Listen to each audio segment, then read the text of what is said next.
So, my guest today is the president of the GRAR, Miss Carloyn Stiffler. How are you? Good morning, Jeff. How are you? I'm doing good. So glad to have you here today. Well, I really appreciate it. It's an honor to be here to represent the Greater Rochester Association of Realtors. I took over the presidency as of January of 2010. Looking forward to helping our association grow and move forward in the era that we're in right now. How's it? A lot of work? Some people ask me, how do I find time to do it? Right. And be an agent and work at my church and various organizations that I'm in. Superwoman over have here. No life. Superwoman over here. But my children are grown and married, so they are out now and have grandchildren. So it's just David and I, and we do so much of this together. Nice, nice. Well, let's get into this. Okay, I think the main question on everybody's mind is probably tax credit, and can you give us the do's and don'ts and the deal of what this tax credit's all about? Oh, sure, I'd love to. Start to finish. Give us the whole thing. That's the hottest news today. It doesn't matter if it's a radio station or TV or print advertising or what it is. They all want to know, how is it going? Right. Next Friday, the association will be bringing out our third quarter statistics to the press, and we're looking forward to hear that. January might have been a little slow with weather. March was really heavy. I expect April to be a wow for the year, but we'll get real down to the nitty-gritty next Friday. So that's first quarter stats are coming in from Friday. Is it third quarter or first quarter? First quarter. Did I say third quarter? Yeah, I'm sorry. Because it's January, February, March is first quarter, right? Is that the fiscal? Okay. I mean, yes. some start like they'll start like in July or whatever. But, different organizations have different starting times. So what is the tax credit? Okay, so there's two of them. There's $6,500 credit and there's an $8,000 credit, right?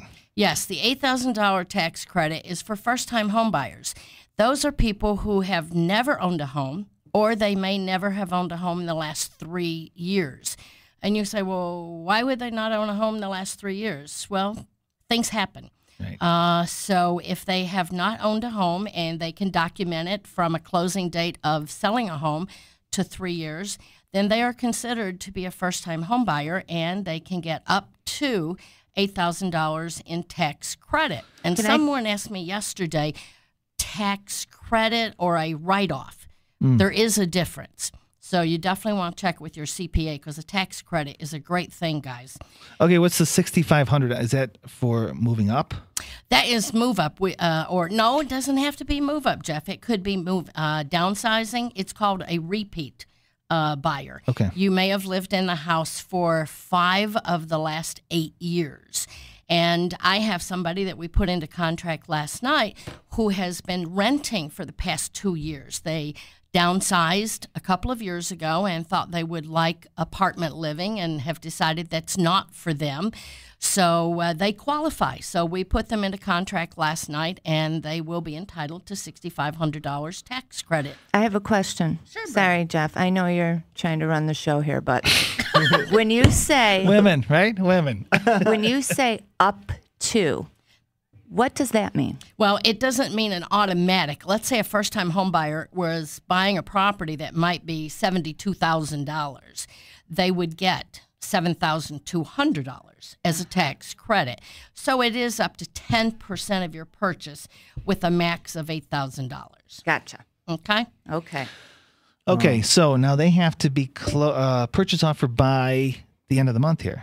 Oh, yes. Accepted. The scramble is on. Big time. In one of my previous interviews, I said the ink must be dry.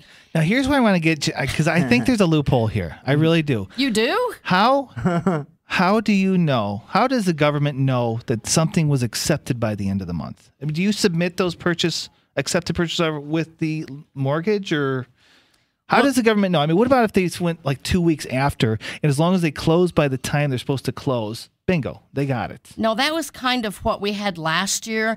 They didn't give us a deadline as to when you needed to be in contract. They gave us a deadline as to when you needed to be closed by. But this year they have specifically said that the contract must be written and accepted by April 30th. And you have to prove that. Yes, you do. And, Okay. of course, I'm not involved in that. A CPA would be more inclined to get the paperwork together when you file for this tax credit, so that I'm sure that they're going to attach this purchase offer. So this is the time to do it. I mean, if you're going to buy a house, you have 2 weeks. You have 2 weeks, and the Talk phones, about pressure. the phones are ringing off the wall. I mean, we're putting all agents that I've talked to in several days now are just saying that it is really nuts out there. Yeah. 12, 14-hour days because you have several buyers looking at properties, going back to look for a second time, writing offers. Multiple offers, too. Multiple offers. You know, I heard of a home in the city that was listed one day, and it had 28 showings the next day with 9 purchase offers. Wow. Oh my! On a city property. On a nonetheless. city property. So I can guarantee you that that house sold for full price or over. That's beautiful. Oh, I know it is. That's beautiful. Quick question, Carolyn. While we're on that topic, what are the residency requirements on using the tax credit? For example, what if I were to buy a condo in South Beach, Florida, or something, and I wanted to apply for the tax credit? Is there any residency requirements? No, I'm not aware of any residency requirements. You just have to qualify with the particulars that's been laid on it. If you're a first-time home buyer, Yep. those qualify. And if you're a Or- repeat buyer, then those restrictions qualify. Okay. So Gotcha. even if you're buying it for rental property or No, can't be rental property. It has to be, if you're doing, it has to be your primary residence. Okay. Oh, I know. Thank you you. can't help it, but that's the way the government put it this time. Pat and I are trying to get some money from the government. To buy a condo in Florida. Yeah. Is that okay? To rent. I want, Together or separately? Well, I want. Well, family. They're for our family. Oh, They're we're kids and related. cousins over there. Carolyn. Oh my! I'm offended. Oh, don't be, honey. I'm just kidding. I'm never offended.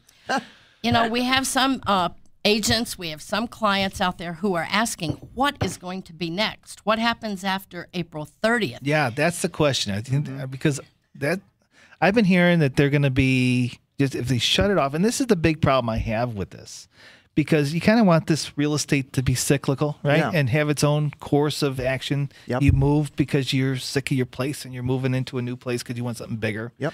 But now that the government is throwing a little carrot in front of you, are people waiting for that next carrot? You know, I mean, I think it throws the whole cyclical thing off. Tell you the truth. Well, You ever thought of it that way? We've heard of a couple of rumors. Somebody said the other day they heard that this was going to be extended till the end of the year. Now, I don't know where they got their source from, and being pretty closely in touch with our New York State Association of Realtors and the National Association of Realtors, I've not heard any concrete Nothing like that. information yet. So So as far as we know, it's going to end. it's going to end. This is the last one. Now, We believe that to be it, yes. If So you it- think it's going to slow down as soon as that happens? Oh, well, now I don't know about that. It could slow down, but you know, before the tax credit came out, we had real estate. yes. We've always had real estate. I've Right. been in business Yeah. for 21 years. And when I first came into the business, the VA loans were like 11%. The seller was paying 5 and 6 points for a VA buyer to buy their home. Oh yeah. We've gone Crazy You always interest rates have real estate, whether it would be first-time home buyers, people having children and they need to get a bigger house.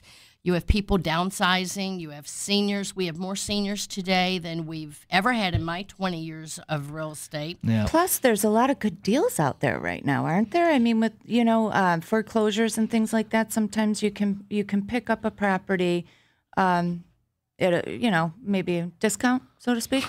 You can. I don't know about On that sale? these days. No, not now, though. I don't think. I don't think you're going to get that in the next 2 weeks so much, but let's talk about that just for a second then.